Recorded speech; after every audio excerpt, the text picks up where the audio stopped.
I don't wear a mask for the same reason I don't wear underwear. Things gotta breathe. Thank you for your comments, ma'am. And they want to throw God's wonderful breathing system out the door. You're all turning your backs on it. In the beginning, God formed man out of the earth and breathed his breath in him, and he became a living soul. Where do you derive the authority to regulate human breathing?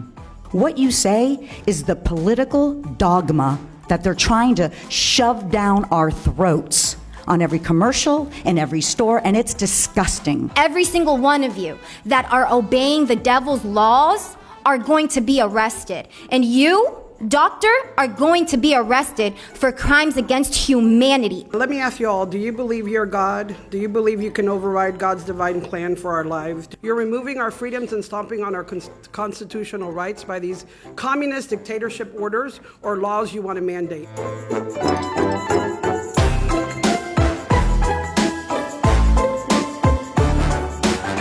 We will get together and do a citizen's arrest on every single human being that goes against the freedom of choice, okay? You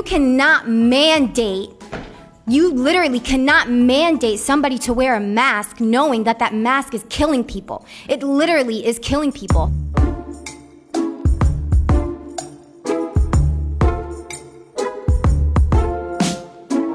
Every single one of you have a smirk behind that little mask, but every single one of you are going to get punished by God. You cannot escape God. You cannot escape God. I'm gonna say that again. You cannot escape God, not even with the mask or 6 feet.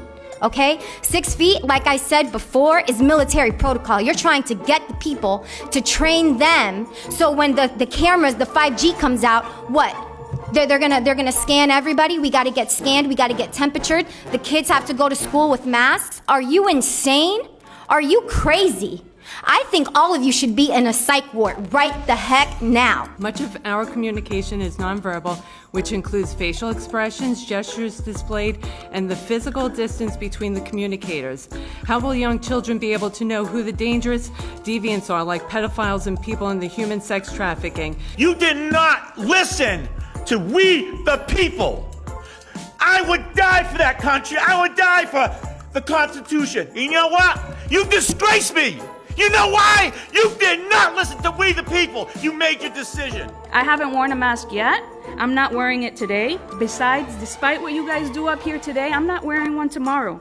I was born free. I will stay free. My rights come from God, not from you. I'm not wearing it. You're going to have to hold me down and put it on me. We are a nation of shared values of freedom, liberty, equality. We are home of the free, land of the brave. This is America, as someone else spoke. This is not Cuba. We are not in a communist nation.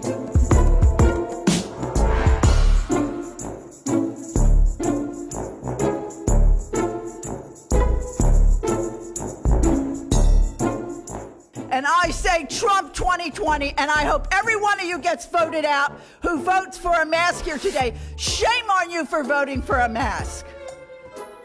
Thank you, ma'am. Your time has expired. I also heard you say this is a democracy, and I'm sick and tired of hearing you say that. It's a republic.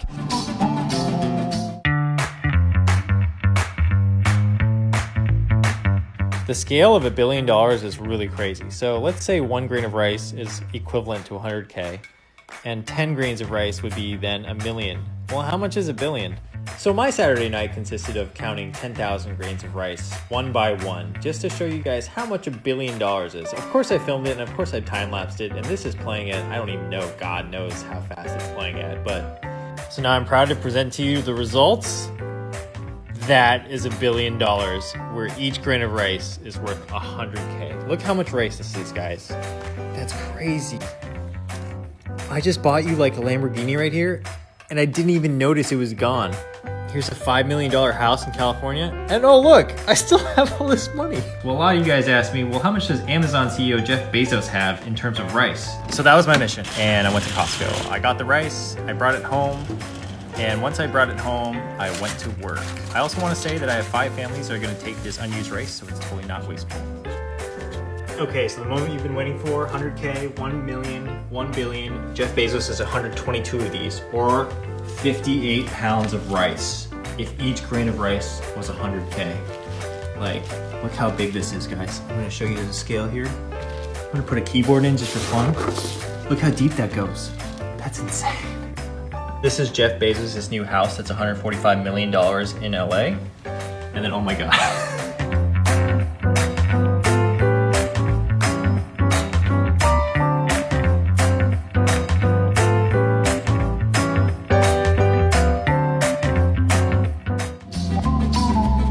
I'm not a doctor, as you possibly have found out.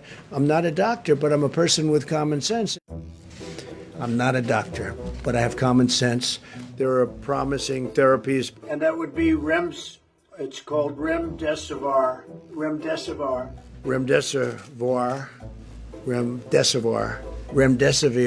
I don't want to get anybody overly excited, but I'm very excited by that. So you have remdesivir, and you have chloroquine, and some people would add to it hydroxychloroquine. That's a drug that the president has directed us to take a closer look at. We want to do that in the setting of a clinical trial, a large, pragmatic clinical trial. And I say, try it. Take it. I really think they should take it. In fact, I might do it anyway. I may take it. I've seen things that I sort of like, so what do I know? I'm not a doctor. I'm not acting as a doctor. I'm saying, do what you want. Hydroxychloroquine and the Z-Pak, I think, is a combination, probably is looking very, very good. I'm not totally sure what the president was referring to. If you really want to definitively know if something works, that you've got to do the kind of trial that you get the good information. Why should we be testing it in a test tube for a year and a half when we have thousands of people that are very sick? The vaccine does have to be tested for a long period of time because you can't give, thousands, millions of people a vaccine and it turns out to be dangerous. It's tested in the sense that it doesn't kill you. What we don't know is when you put it in the context of another disease, whether it's safe. Fundamentally, I think it probably is going to be safe, but I like to prove things first. I'm not a doctor. I'm just saying we hear great results. I really think it's a great thing to try, just based on what I know. Again, I'm not a doctor. And zinc, they say zinc.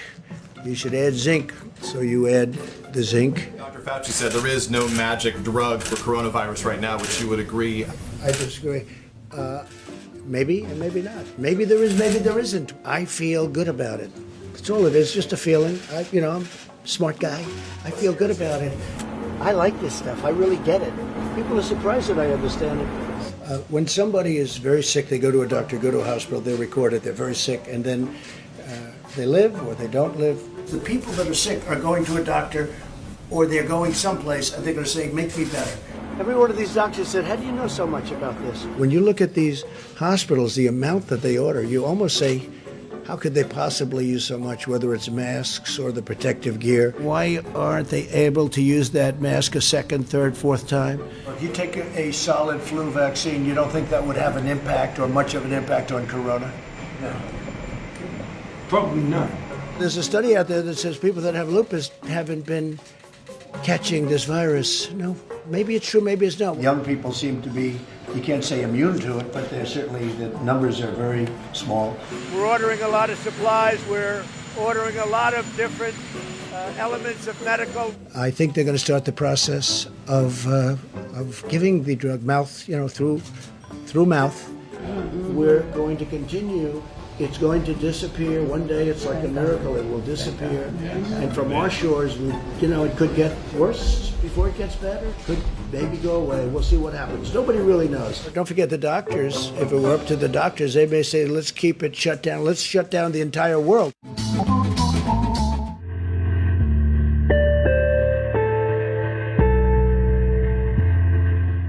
Out in Kansas, one soldier got the Spanish flu. And from there, it gradually spread to various parts of the country. I would say the most horrible thing of that whole epidemic was that the crisis came so rapidly The crisis came within the first 2 to 3 hours of your sickness. You either survived or you were dead. When the flu epidemic hit, somebody would ring, let's say they rang the doorbell at 6 a.m. in the morning and said, my mother just passed away. I want you to take care of the funeral service. That before the sunset on that day, that whole family was gone. Of the 8 people that lived there, I'm the only one that got it, believe it or not. Fortunately, we had a very wonderful doctor. And he took care of me and he pulled me out through very quickly because, as I said, the crisis is there. It came with an intense fever and you were gone. Everybody wore these face masks, you know, like you see in a surgical room. And you must remember this, that in the flu epidemic, all congregations and gatherings were forbidden. There were no schools, there were no church services, there were no meetings of any kind. Everything was forbidden of people to come together. You had to keep people apart from one another so that the infection wouldn't spread so rapidly.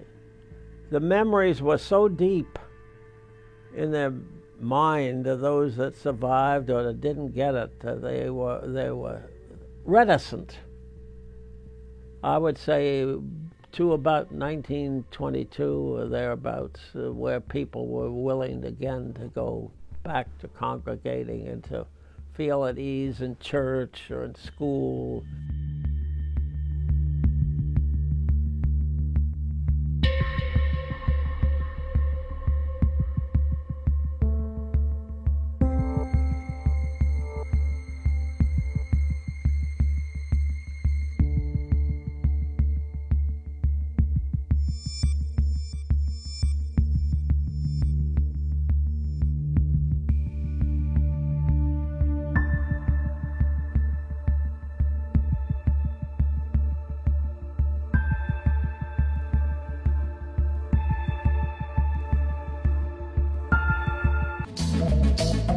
There are those that say, you can test too much. You do know that. Who says that? Oh, just read the manuals, read the books. Manuals? Read the What books. manuals? Read the books. What books? What testing does I'm sorry. wait a minute, Who John. said- Let me explain.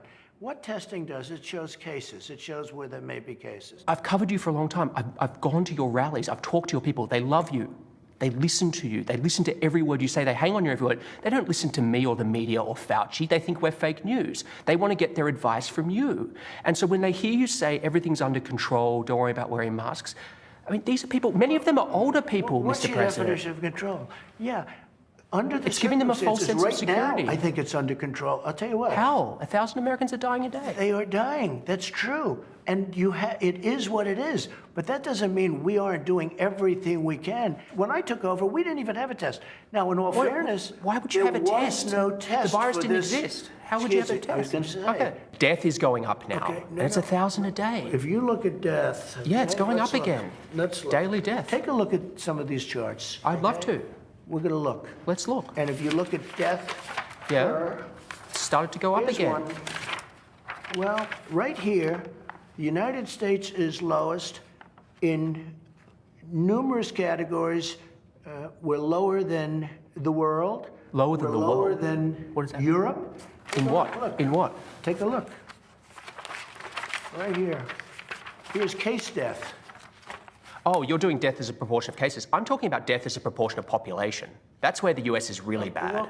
Well, much worse than South Korea, Germany, etc. You can't do that. You have Why to go. can't I do that? You have to go by.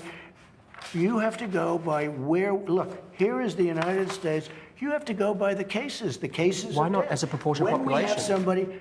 What it says is when you have somebody that has where there's a case. Oh, okay. The people that live from those cases. It's surely a relevant statistic to say if the US has X population and X percentage of death of that population No, versus because you South have to Korea. go by the cases. Well, look at South Korea, for example. 51 million population, 300 deaths. It's like, it's crazy You don't compared to know other that. countries. I do. It's on You the. don't know it's that. You think they're faking their statistics? South Korea? I An won't get advanced into country? that because I have a very good relationship Yeah. with the country, but you don't know that. 1,000 Americans are dying a day, but I understand on cases it's different. No, but you're not reporting it correctly, Jonathan. I think I am, but it's been widely reported that the US has intelligence indicating that Russia paid bounties or offered to pay bounties to Taliban fighters to kill American soldiers. You had a phone call with Vladimir Putin on July 23rd. Did you bring up this issue? No, that was a phone call to discuss other things. And you've never discussed it with him? I have never discussed it with him, no. I would. I'd have no problem with it. But you don't believe the intelligence. never It's because got you don't believe the intelligence, that's why. It never reached my desk. You know why? Because they didn't think it was intelligence. They didn't think it was real. It was in your written brief, though, They apparently. didn't think it was worthy of. I wouldn't mind. If it reached my desk, I would have done something about it. It never reached my desk because. Do you read your written brief? I do. I Do you? read a lot. Really? You know, I read a lot. They like to say I don't read. I read a lot. Your daily I intelligence comprehend brief? extraordinarily well. Probably better than anybody that you've interviewed in a long time. I did more for the black community than anybody, with the possible exception of Abraham Lincoln. Whether you like it or not, people say, "Oh, that's You really, interesting." you believe you did more than Lyndon Johnson, who passed the Civil I Rights think I Act? did, yeah. How? Because I How got criminal possibly did you justice do? reform done. I got prison reform. Lyndon Johnson. I've done things. Well. He passed the Civil Rights Act. How has it worked out? If you take a look at what Lyndon Johnson did. You think the Civil Rights Act was a How has it mistake? worked out? Because frankly, it took a long time. But for African Americans, But you think that was a my mistake? administration, Jonathan, under my administration, African Americans were doing better than they had ever done in the history of this country. How do you think history will remember John Lewis? I don't know. I really don't know. I don't know. I don't know John Lewis. He chose not to come to my inauguration. He chose. I never met John Lewis. Actually, I don't believe. Do you find him impressive?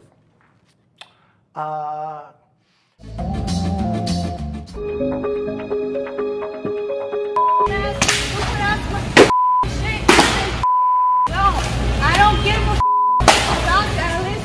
Dumb Abuela, que le están diciendo que se ponga el tapabocas y está tirando. Todos como aventando. Empieza.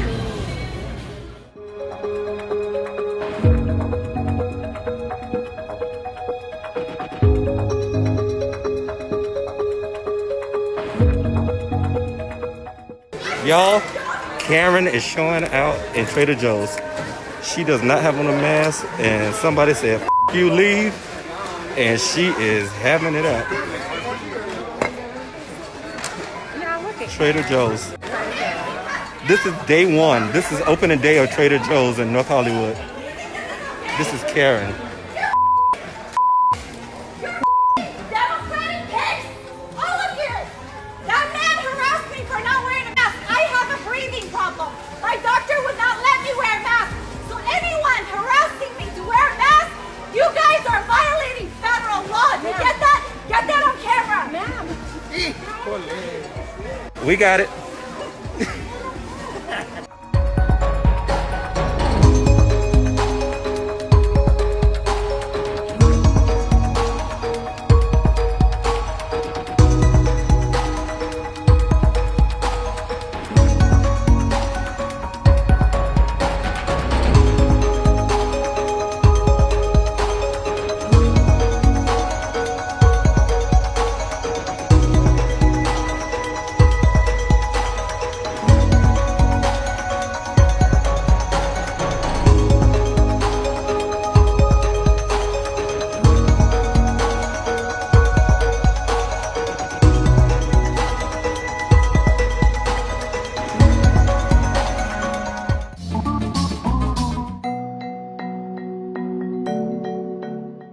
Let me see your hands.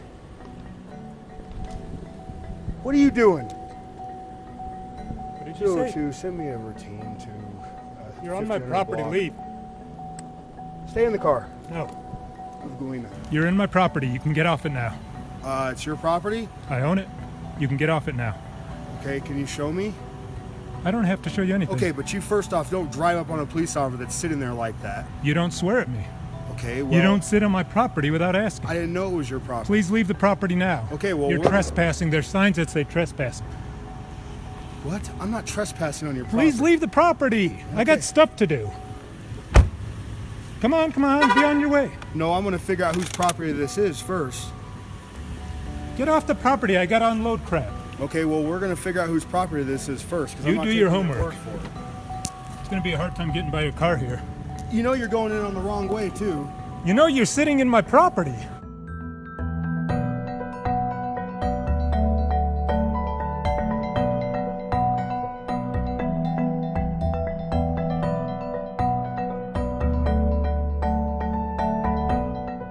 What's your name? Jay Henderson. Officer Henderson.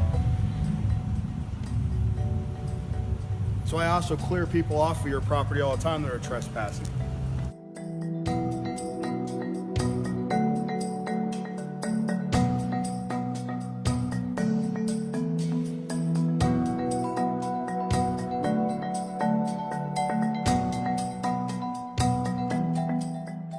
You're making it harder for me to serve your community. If you'd get off my property, I'd appreciate it. I got better stuff to do than to placate you on a Sunday night. I'm trying to do some work to help your community here, okay? You can leave now. Have you ever dealt with this gentleman? Well, he's upset that I'm parked in his parking lot, typing a report, and he comes rolling in here like he's about to assault me with his car, and then he's mad at me that I cuss at him. So, now he's videotaping me. Sir, can I ask why you're not happy he's here? Because you're blocking me from doing work on my own property. So, did you just ask him to maybe back up so you can drive? I did. He jumped out of his car, swore at me, told me to get my hands up and so forth. And he's not getting out of the way. I've asked him about 5 times. Okay. I pay $24,000 a year in property taxes. Get off the property.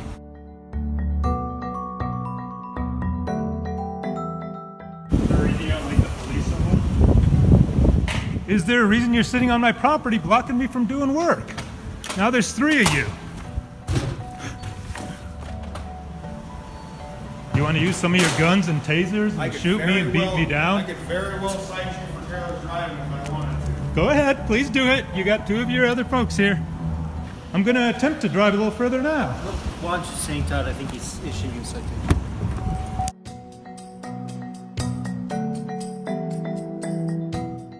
So here's the deal. I'm not making any deals. Cite me. No, I'm not going to cite you because I don't want you to take it as a contempt of cop, okay?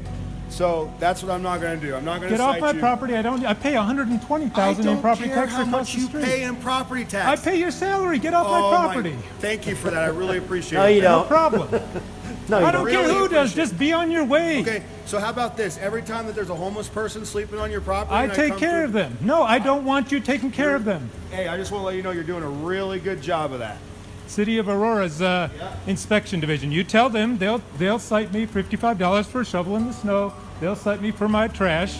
You tell them. You guys go solve murders, which is what you told me you do when I had bomb threats on my own property. Get off. Keep going. Okay, just next time when you do that, I don't recommend doing that. I don't recommend you sitting here on my property. I didn't know that you had an issue with it. Most people have an issue with people sitting on their property. It's trespassing. Carry on. Carry on. Yeah, you, sir, have a good, splendid Sunday. Carry on.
Yes, you should write Aurora City Council. Yes, write your own city council. Yes, sign petitions, but don't just be a keyboard activist. Don't just give a few bucks or a few hours, and don't just protest. You need to give up some of your privilege. Give your money till it hurts. Give your time till it hurts. Give your safety till it hurts. Give your free time till you are inconvenienced. Give up your security, your family security, even if it makes you nervous. Change your work, change your hobbies, change your house, change your friends if you have to. Use your brains, your savings, your lack of melanin, your straight teeth, your driver's license, your English language, your good health. Use those privileges to help others who don't have them. That's what you can do to help.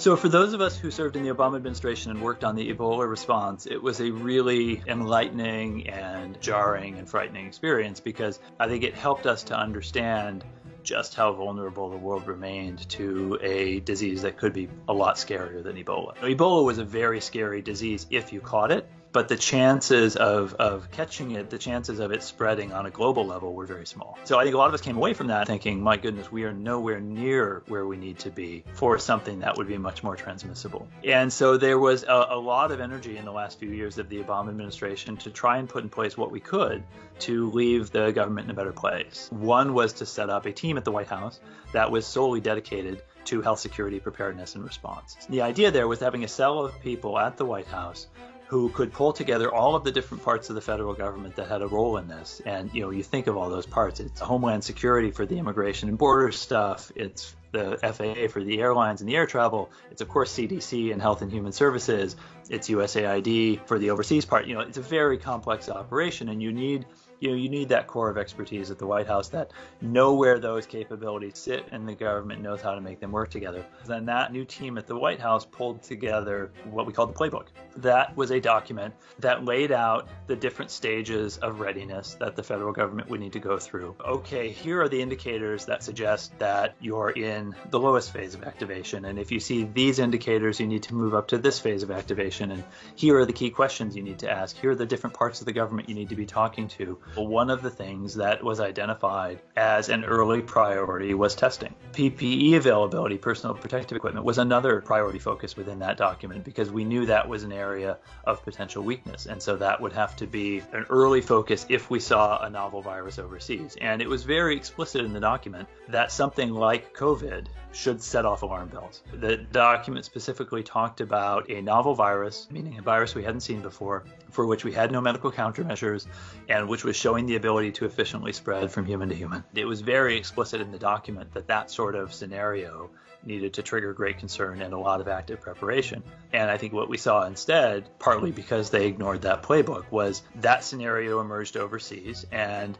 the main response of the Trump administration initially was just to shut down travel from China and to basically assure the American public that the risk was low, but not to trigger the sort of domestic readiness measures that were very explicitly laid out in that document. So initially when the Trump administration came in, they retained the pandemic preparedness team at the White House. But when John Bolton arrived as the national security advisor, he got rid of that team. The playbook that we left behind clearly was not used because if they had asked themselves some of those very basic questions at the beginning of this, I think they'd have been in a very different place than they now are. Biologists and virologists and pandemic planners have been pointing out for years that it was basically inevitable that we would see another novel pathogen at some point that would combine very high transmissibility with a significant case fatality rate.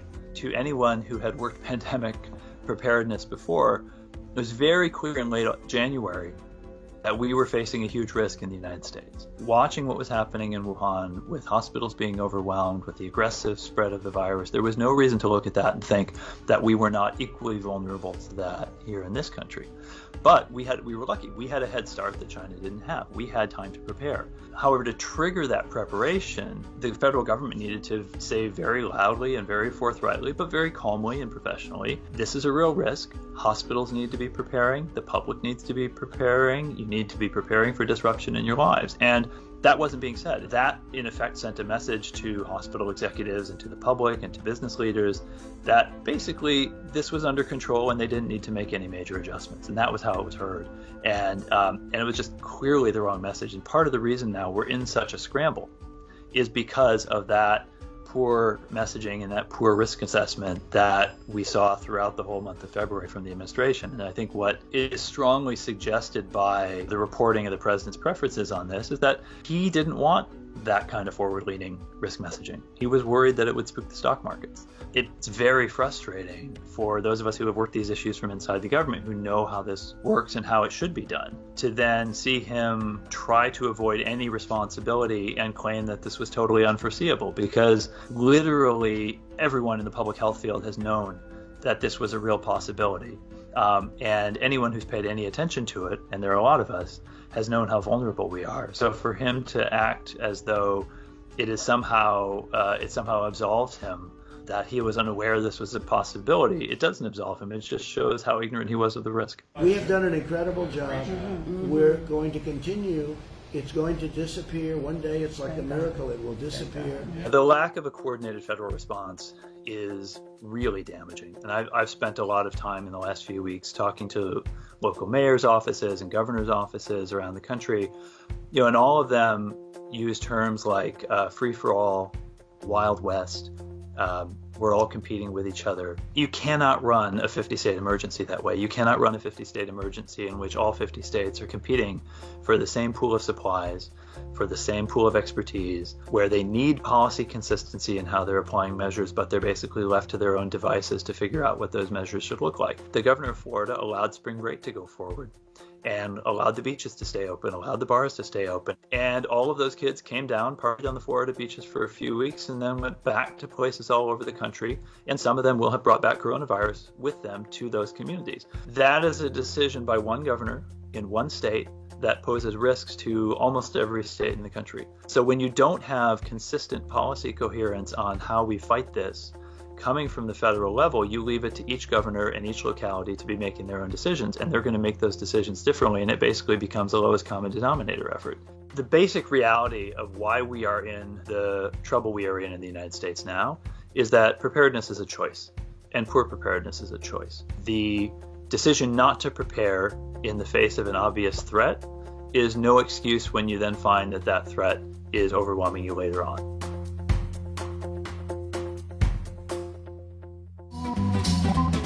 I mean, if he's not wearing a mask, I'm not going to wear a mask. If he's not worried, I'm not worried. The president? Yes, sir.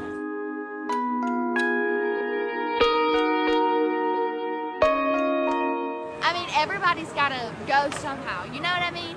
You mean die? Yeah, but in a way, I don't want to die, but I mean, if that's what God has in store for my life, then that's okay. Do you have any concerns about being at the beach with so many people with your children? Not at all. How come you're not worried at all that someone could be sick and walk by you and get you sick? Because there's enough wind and air that it's going to clear it all out of here. Yeah, but the wind and the air don't clear it away. Well, there's no proof of anything like that. There's wind and air everywhere in this world. Right. Yeah. No, I'm not worried about it at all. My family has the same mindset as me, and we kind of just agreed that if we get it, we get it. We're going to handle it as a family and just get over it, because that's what family does. When it's my time to go, it's just my time to go, I guess.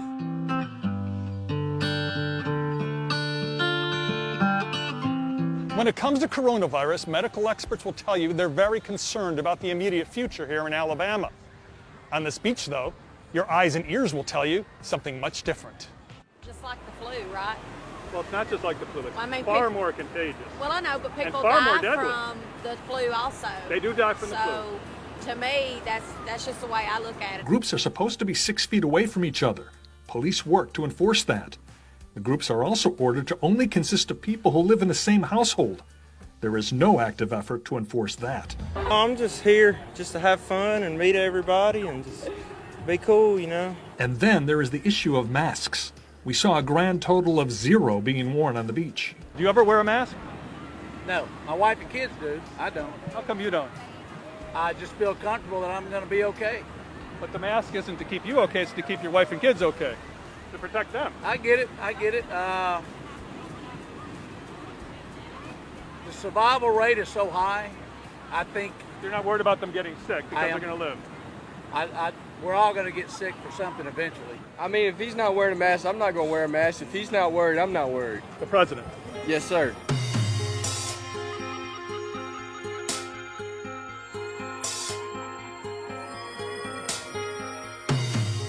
Some restaurants have them, but at others where we arrived unannounced and shot cell phone video, employees were not wearing masks. The manager here telling us after our visit, he has now given masks to his employees with instructions to wear them. At this other restaurant bar where we also saw no employees wearing masks, the manager told us they will continue not wearing them because she wants it that way, despite it violating the state order. Traffic very heavy in Alabama's beach towns.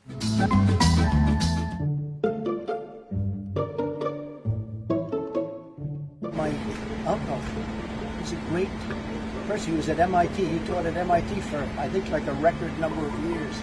He was a great super genius, Dr. John Trump. I like this stuff. I really get it. People are surprised that I understand it. Every one of these doctors said, how do you know so much about this? Maybe I have a natural ability. Maybe I should have done that instead of running for president. As of the time I left the plane with you, we had 240 cases. Well, that's at least what was on a very fine network known as Fox News. I know you love it, but that's what I happened to be watching. And how was the show last night? Did it get good ratings, by the way? Oh, really? I heard it broke already records, but maybe that's wrong. That's what they told me. I can't imagine that. Where are you from, by the way? I'm from CNN. You are? I don't watch CNN. That's why I don't recognize you. I really don't. I don't watch it. I don't watch CNN because CNN is fake news. Go ahead. About the cruise ship, has a decision been made? It's a very good question. What should be done about that cruise ship? Well, that's a big question. So I was just on the phone with Vice President, and they're trying to make a decision. I mean, frankly, if it were up to me, I would be inclined to say, leave everybody on the ship for a period of time, and you use the ship as your base. Because I like the numbers being where they are. I don't need to have the numbers double because of one ship. That wasn't our fault. And it wasn't the fault of the people on the ship either. Okay? It wasn't their fault either. And they're mostly Americans, so I can live either way with it. I'd rather have them stay on, personally. But I fully understand if they want to take them off. I gave them the authority to make the decision. Isn't that putting preference over not having more attractive numbers? No. I'm saying whatever it is, that takes precedence over the numbers. No, I like the numbers. I would rather have the numbers stay where they are. But if they want to take them off, they'll take them off. And the tests are all perfect. Like the letter was perfect. The transcription was perfect, right? This was not as perfect as that, but pretty good. Have you considered not having campaign rallies? Like you don't No, have I haven't. scheduled in Michigan this coming week. Well, I'll tell you what, I haven't had any problem filling them. I mean, we just had one in North Carolina, South Carolina, all over the place, and we have tens of thousands of people standing outside the arena. So Is it a risk if there's that many people close together? Doesn't bother me at all, and it doesn't bother them. Well, if you know anything about me, I like when people happen to stay in the United States and spend their money in the United States, okay? Well, I told Mike not to be complimentary of the governor because that governor is a snake, okay? Inslee. And I said, if you're nice to him, he will take advantage. And I would have said no. Let me just tell you, we have a lot of problems with the governor. And the governor of Washington, that's where you have many of your problems, okay? So Mike may be happy with him, but I'm not. If you went up to this governor and you said to him, how did Trump do? He'd say he did a terrible job. It makes no difference. If we came up with a cure right now and tomorrow everything ended at 8 o'clock tomorrow morning, everything ended, he would say Trump did a horrible job, okay? And I told Mike that would happen. I said, no matter how nice you are, he's no good. That's the way I feel. Goodbye. Good luck to CNN. I have one quick question, just for the people who are watching